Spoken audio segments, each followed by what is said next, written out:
Hey everyone, and welcome to the Deep Dive. We're going to be talking about baby names today. Ooh, fun. Yeah, specifically the most popular ones in the UK for 2023. Yeah. And we've got this really interesting Reddit thread based on a Guardian article. Right. And all of this is based on new data from the Office for National Statistics. Lots to unpack there. Yeah, it should be a fun deep dive today. I'm excited. Baby names are so fascinating. They really are. I mean, even before we get into like the specific names, Yeah. it's just crazy how much a name can like tell you about a person's culture and background and even like their parents' hopes and dreams for them, you know? Absolutely. Like when I see a name, I instantly start thinking about, is it a family name? Is it trendy? Is it unique? Totally. And then you can start to think about, what was going on in the world when that person was born. Yeah, like were they named after a celebrity or like a character in a book or something? Right. It's like a little time capsule. Exactly. Okay, so speaking of names that tell a story, the big news this year is that for the first time ever, Mohammed is the most popular boy's name in the UK. Wow. That is big news. Yeah, and I know. Wow. I saw that on Reddit. Right, there are some pretty strong opinions on Reddit about this. Yeah. So before we get into all of that, let's just look at the data itself. Okay. Sounds good. So the Office for National Statistics, they count names based on the exact spelling on the birth certificate. Got it. So while variations of Muhammad have been, popular for a while now, this is the first time that this particular spelling has taken the top spot. Interesting. Yeah, they recorded 4,661 baby Mohammeds born in 2023. Wow. Compared to 4,177 in 2022. Okay, so a pretty significant jump. Yeah, and so I think, And it makes you wonder, why? Right, is it just demographics? Well, I mean, the growing Muslim population is definitely a factor, For sure. but I think it's more nuanced than that. Yeah, that's what I was thinking too, because you look at other countries with similar demographics and the naming trends are totally different. So it's clearly not just about population shifts. Yeah, there's something else going on. Yeah, maybe cultural trends or, religious practices. Right, or even things like popular culture, like we were talking about earlier. Yeah, all of that plays a role. It's fascinating. So while all that's happening with the boys' names, Yeah. Olivia is still holding on strong as the most popular girl's name. Really? Yeah, for the 8th year running. Wow, she's like the queen of baby names. She really is. Amelia and Isla took 2nd and 3rd place. Okay. And for the boys, Noah landed in 2nd with Oliver in 3rd. Interesting. It's crazy to see how some names just stay popular for so long. Yeah, it makes you wonder if they'll ever go out of style. Right. Will there ever be a time when Olivia isn't in the top 10? Who knows? But it's fun to think about. Okay, so we've got these national trends, but then when you look at the regional data, things get even more interesting. Oh, yeah, how so? So Muhammad was the most popular boy's name in 4 out of the 9 regions in England. Olivia was the most popular in 5 out of the 9. Got it. And get this, they both shared the top spot in Wales. Interesting. That does make you wonder about those, unique cultural influences. Exactly. What's going on in Wales that's different from the rest of the UK? Right. So we've got all this data from the Office for National Statistics, which is super interesting. Yeah. But then you throw in the internet Oh, man. and things just explode. I can imagine. Yeah, this Reddit thread that we found based on the Guardian article, it was a total gold mine. Really? Oh, Yeah. yeah. People had so many opinions and insight. What were some of the things they were talking about? Well, some people were really into the data itself. They were getting super technical with something called regular expressions. Regular expressions. Yeah, it's basically a way to search for patterns in text. Oh, okay. So they were using those to see how the results would change if you counted all the different spellings of Muhammad together. Interesting. So Muhammad with 1 M or 2 M's. Exactly. And that led to this whole other debate about how do we even define popularity when it comes to names? Right. Is it about the exact spelling or the sound of the name or something else entirely? Exactly. It's like opening a whole can of worms. Data can be tricky like that. It really can. So what else were people saying on Reddit? Well, not everyone was geeking out on the data. Yeah. A lot of people were talking about the cultural implications of this whole thing. Some people were wondering if this shift means that the UK is changing. I can see why they think that. Right. Yeah. Is this a sign of a broader cultural shift? Yeah. And then some people were comparing the UK's trends to naming trends in other countries. Oh, like where? Like Turkey and Germany. Okay, yeah. To see if there are global patterns. Exactly. Mhm. And of course, there was a lot of discussion about the influence of religion on naming practices, both for Muslims and other faiths. That makes sense. One user even said it's kind of like how some Americans with Irish ancestry might favor names like Brendan or Aaron. Interesting comparison. Right, like it's about honoring your heritage. Yeah, I can see that. So there were a lot of serious conversations happening, Yeah. but there were also some really funny moments. Oh, I love those. Like one user joked about now that's what I call Muhammad 74 compilation album. Hilarious. I know, right? You can't make this stuff up. The internet is a wild place. It really is. But honestly, those little moments of humor, they kind of make the whole thing more relatable. Yeah, for sure. It reminds you that we're all just people. Exactly. Okay, so amidst all the jokes and the data analysis, there was one point that really stuck with me. What was that? So some people are pointing out that a lot of Muslims might use Muhammad as a first name, Yeah. but then go by their middle name in everyday life. Oh, that's a good point. Right. So it makes you think, like, how much does that skew the data? Yeah, like maybe there aren't as many babies actually going by the name Mohammed as it seems. Exactly. It's like a little reminder that the data doesn't always tell the whole story.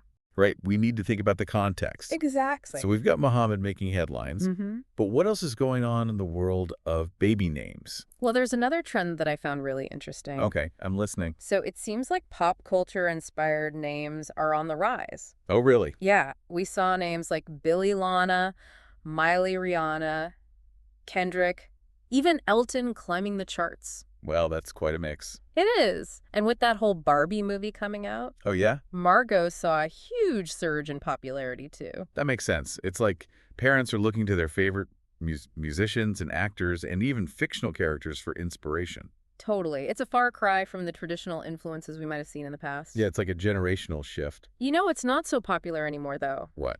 Royal names. Oh, interesting. Yeah, George William, Charlotte Louis all saw drops in popularity this year. Huh. It's like a symbolic shift in what parents value. Right, like maybe royal names used to represent something aspirational. Yeah, like tradition and history. But now it's all about pop culture. It's like a reflection of our times, isn't it? Totally. Yep. Okay, so before we get too deep into like the sociological implications of all this, Yeah. let's bring it back to the data for a second. Okay. Remember those like quirky little details about seasonal names and the new entries in the top 100? Oh, yeah, those were fun. What about them? Okay, so apparently names like autumn and summer, they actually see a bump in popularity during their corresponding seasons. No way. Yeah, it's like parents are subconsciously influenced by the time of year. It's almost poetic, isn't it? It really is. Yeah. And then there's that December effect. The December effect. Yeah, where names like Holly Robin and Joseph get a boost. Oh, because of the holidays. Exactly. It's like the festive spirit rubs off on the baby names. I love that. And of course, we can't forget about the newcomers to the top 100. Oh, yeah, who are the new kids on the block? For girls, we've got Hazel, Lila Neve, which is like heaven spelled backwards, pretty cool, and Raya. Oh, I like those. Yeah. Especially Navadia. That's clever. And for the boys, we've got Jax, Enzo, and Bodhi. It's always fun to see those new names pop up. It really is. Like, it makes you wonder what will be the next big baby name trend. Right. Like, what cultural phenomenon will inspire the next generation of parents? I guess we'll have to wait and see. Exactly. But that's what makes this whole thing so fascinating. Yeah, we're not just looking at a list of names. We're exploring the cultural forces and the personal preferences and maybe even a bit of subconscious influence that shape these choices. It's a reminder that even something as simple as a name can tell us so much about who we are and the world we live in. Well said. Okay, so that's part one of our deep dive into the most popular baby names of 2023 in the UK. This is fun. We've uncovered some fascinating trends, explored cultural influences, and even ventured into the depths of the internet to see what people are saying. Can't wait for more. So we were talking about how a lot of Muslims might use Mohammed as a first name, but actually go by their middle name. Right, like it's on their birth certificate, but they don't really use it day to day. Exactly. And a lot of people in that Reddit thread were saying that they knew someone like that. Yeah, it really makes you think about like how much that could skew the data. Right. Like maybe makes it look like there are way more babies named Mohammed than there actually are. Like in terms of like names that are actually being used. Exactly. It's tricky. Yeah. I mean, data is never perfect. True, it's just a representation of reality. Right. It's not reality itself. So how do we balance that? Like, we have the data, but we also need to understand the cultural context. I think it's about using both. Okay, so not just taking the data at face value. Right. It's about enriching it with a deeper understanding. I like that. Like understanding the cultural practices that are shaping the data. Okay, so let's shift gears for a sec. Sure. Remember how we were talking about pop culture names being on the rise Uh-huh. and royal names declining. Yeah, that was interesting. What do you think that says about our culture?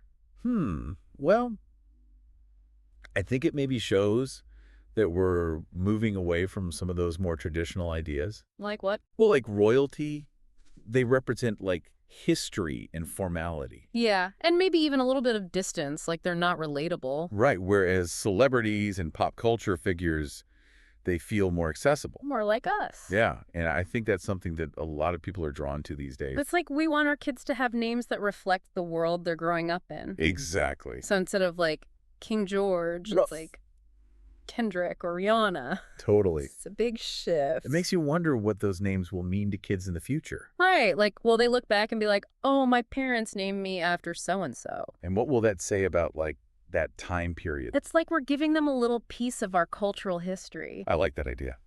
Okay, but before we go too far down that rabbit hole, Okay. let's get back to some of those, like, fun data points. Oh, yeah, the quirks. So remember how we were talking about seasonal names? Yeah, like autumn and summer? Well, apparently they actually do get a boost in popularity during their respective seasons. Yeah, it's crazy, right?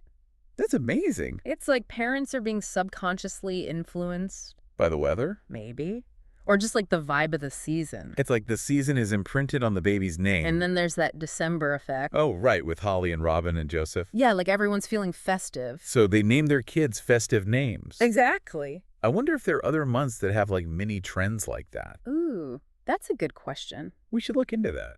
Okay, and then of course we have to mention the newcomers. The new names in the top 100. Yeah, so for girls, we've got Hazel Lila, I like those. Neva. Oh, yeah, that's heaven backwards. I know, right? It's so clever. It is. And Raya. Ooh, I wonder if that's from the Disney movie. Could be. It's a cool name. It is. And for boys, there's Jax Enzo and Bodhi. I feel like those are all very, like, modern-sounding names. They are. It's so interesting to see how those trends emerge. Right, like what makes a name suddenly become popular? Yeah. Is it meaning a celebrity connection? Yeah, who knows? But it's fun to think about. It is. And it brings us back to that idea that data needs context. Right. We can see what names are popular. But the real insights come from understanding the why. Like, what are the cultural forces at play? What are the stories behind these names? And how are people actually using these names in their everyday lives? Yeah, because it's one thing to have it on your birth certificate. It's another thing to actually go by that name. Okay, so speaking of understanding the data, Yeah. remember how some people on Reddit were getting all technical? Oh, yeah, with the regular expressions? Yeah, they were talking about how if you lumped all the different spellings of Muhammad together, it would have been the top name for years. It's an interesting point. It really highlights how data analysis isn't always straightforward. Right. There are choices to be made. Like, how do you define a name? And those choices can affect the results. Which can then affect how we interpret those results. Exactly. It's important to be aware of that. Especially these days when we're just bombarded with data all the time. Right. We need to be critical thinkers. Question the data. And understand the limitations. Well said. Okay, so we've talked about a lot of different things when it comes to baby names. We have data trends, cultural influences, even some internet humor. Yeah, it's been a pretty wild ride. It has. But thinking back on it all, I'm struck by just how many different factors play a role in these choices. It's not just one thing. Right. It's like a whole mix of tradition, religion, pop culture, personal preference. And all of those things are interacting and influencing each other. Exactly. And that's what makes it so fascinating. Yeah. It's not just about the names themselves. Right. It's about what those names represent. And how they connect to our own experiences. Like, remember all those different opinions on Reddit? Oh, yeah. Everyone had a different perspective. And it wasn't just about, like, whether a name was popular or not. Right. It was about what that name meant to them personally. Like their own personal associations and memories. And cultural background, too. Yeah, it's like each name carries a whole story with it. A whole history. And those stories are constantly evolving. Right, because culture is always changing. It's like one of the biggest examples we saw was that contrast between pop culture names and royal names. Oh, yeah, that was a good one. It's like this little microcosm of a larger cultural shift. Where tradition is kind of fading and contemporary icons are taking over. It makes you wonder what those pop culture names will mean to kids in like 20 years. Right. Will they still be cool? Will they be dated? Will they be like embarrassing? Maybe. Or maybe they'll become classics. It's like we're giving them a little piece of our own cultural moment. It's a time capsule. Exactly. But it also highlights something we talked about earlier, What's that? the limitations of data. Right. Data can only tell us so much. Yeah, it can tell us what's popular right now, But it can't predict the future. or fully capture the nuances of cultural meaning. It's just a snapshot of a particular moment in time. And it's up to us to interpret that data. To give it context. And to recognize that there are always multiple perspectives. So as we wrap up this deep dive, I want to leave you with a little challenge. Oh, a challenge. I like it. So think about the names you encounter in your everyday life. Okay. The names of your friends, your family, even characters in books and movies. Okay, I'm thinking. What stories do those names tell? What influences do you see at play? That's a good one. And how do those names shape your perceptions of those people? Wow, that's really making me think. It's a good exercise. It is. It's like a whole new way of looking at the world. Exactly. Because names are everywhere. They really are. So thanks for joining us on this deep dive into the world of baby names. We hope you learned something new. And maybe even spark some interesting conversations of your own. Until next time, keep exploring those fascinating rabbit holes of knowledge.